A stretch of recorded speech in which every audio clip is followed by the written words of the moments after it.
आपको मालूम है 90% चीजें जिनके बारे में हम चिंता करते हैं वो कभी होती ही नहीं है। और हम क्या कर रहे होते हैं, हम अपनी जिंदगी का बहुत ही महत्वपूर्ण टाइम उन बातों के ऊपर लगा देते हैं जो कभी होनी ही नहीं होती। हेलो फ्रेंड्स, कैसे हैं आप लोग? आई एम श्योर सब लोग बहुत अच्छे होंगे। और मैं मानता हूं इस बात को कि आप लोगों ने उन लास्ट 2 वीडियोस को देखा होगा जो हमने बनाए हैं, और हमारा जो पर्पस है आप उसको समझ गए होंगे।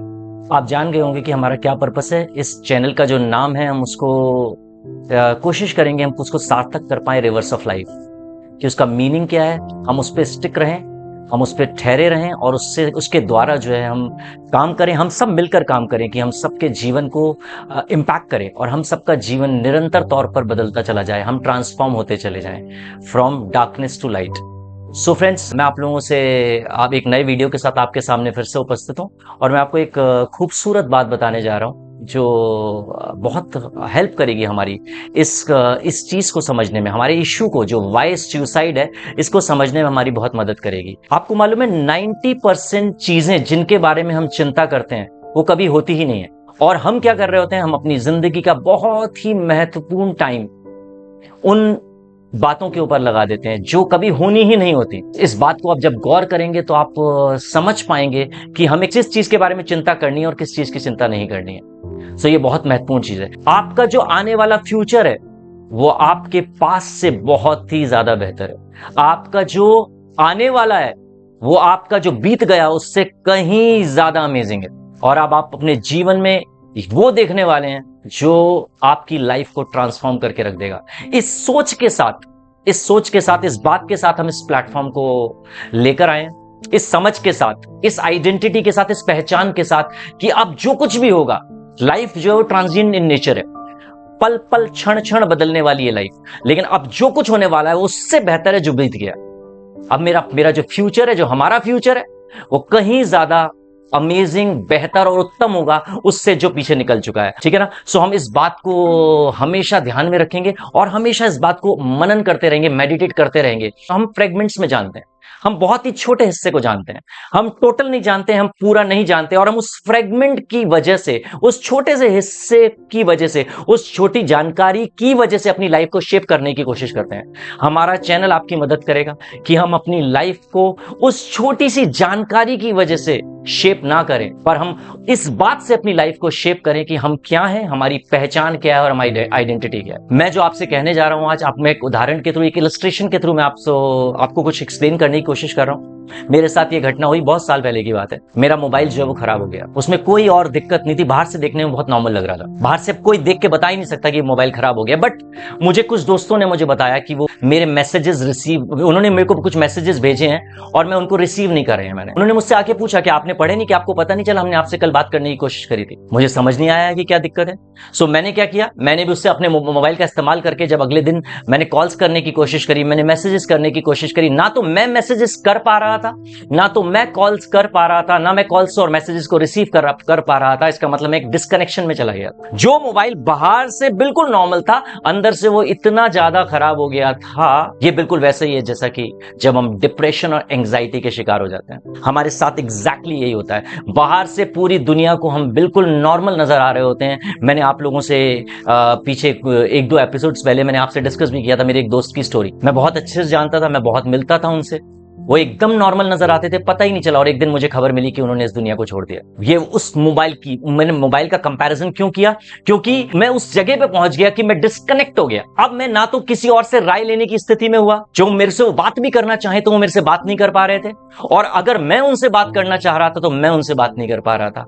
ये बिल्कुल वैसा ही है जो एक डिप्रेशन और एंजाइटी के शिकार व्यक्ति के साथ होता है। ये एक उदाहरण के तौर पर मैंने आप लोगों को समझाया जिससे कि हम समझ पाए कि ये कितनी गंभीर समस्या है, ये इशू कितना जरूरी है कि इसको हैंडल किया जाए हर लेवल पे। तब हम जान पाएंगे कि इस जीवन का मतलब क्या है, तब हम सीख पाएंगे कि इस जीवन को सच में जीने का मतलब क्या है। ये जो हमें यहां छोड़ा गया है, जो पर्पस है हमारा, वो हमारा पर्पस क्या है।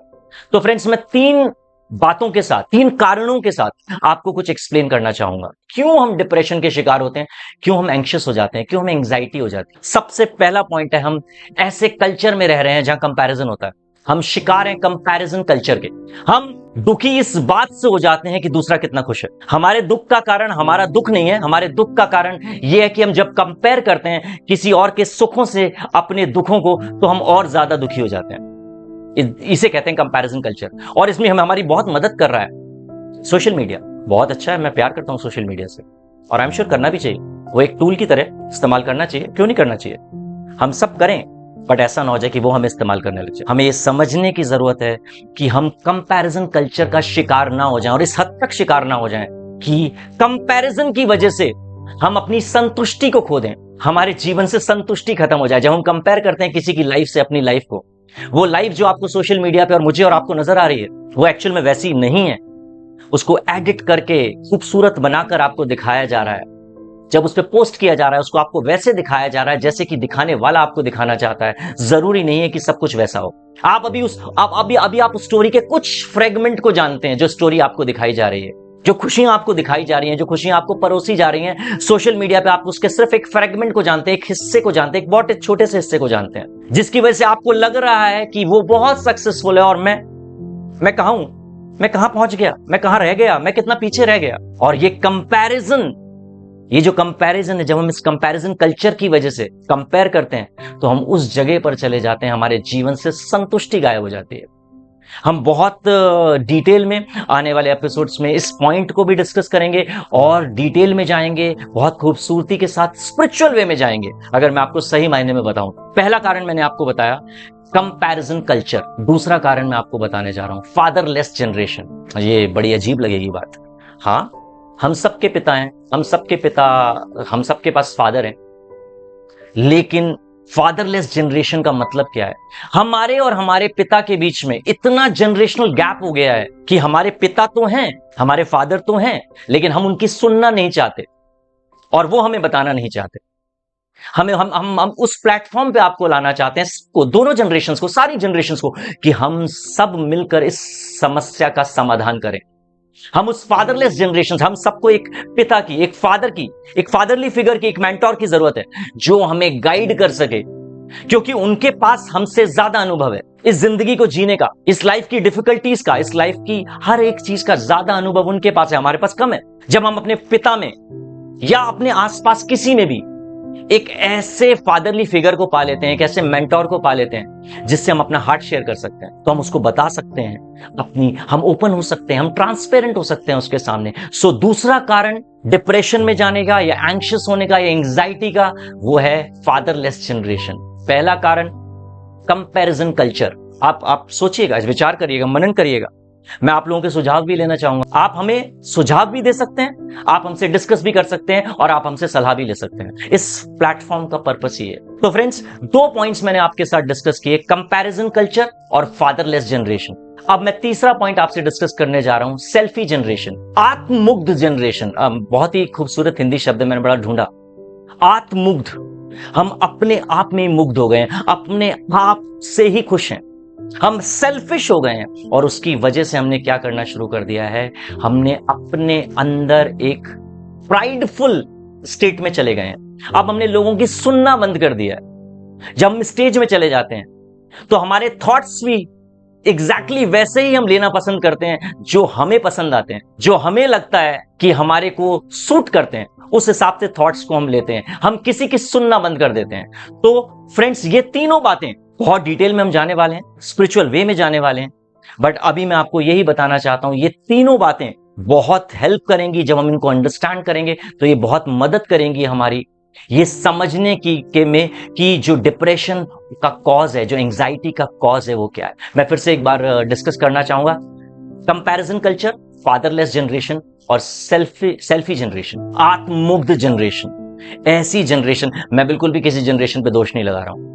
ये समझने की जरूरत है, लेकिन हमें अपनी बीमारी के, अपनी प्रॉब्लम के रूट कॉज में जाने की जरूरत है। हमें समझने की जरूरत है कि क्यों ऐसा हो रहा है, क्यों हमने अपने आप को अलग थलग कर लिया है, क्यों हम अलग पड़ गए हैं। कि कुछ कारण है जो मैंने आपको बताए, और हम आने वाले वीडियोस में और भी डिटेल में जाएंगे कि हम कैसे इसको और एलैबोरेट कर सकें और व्याख्यान कर सकें, कि आप इसको और बेहतर तरीके से हम सब लोग इस बात को समझ सकें और अपने जीवन को बेहतर बना सकें, अपने जीवन को ट्रांसफॉर्म कर सकें, अपने जीवन को अंधकार से प्रकाश की ओर ले जाएं। Thank you so much, bye bye.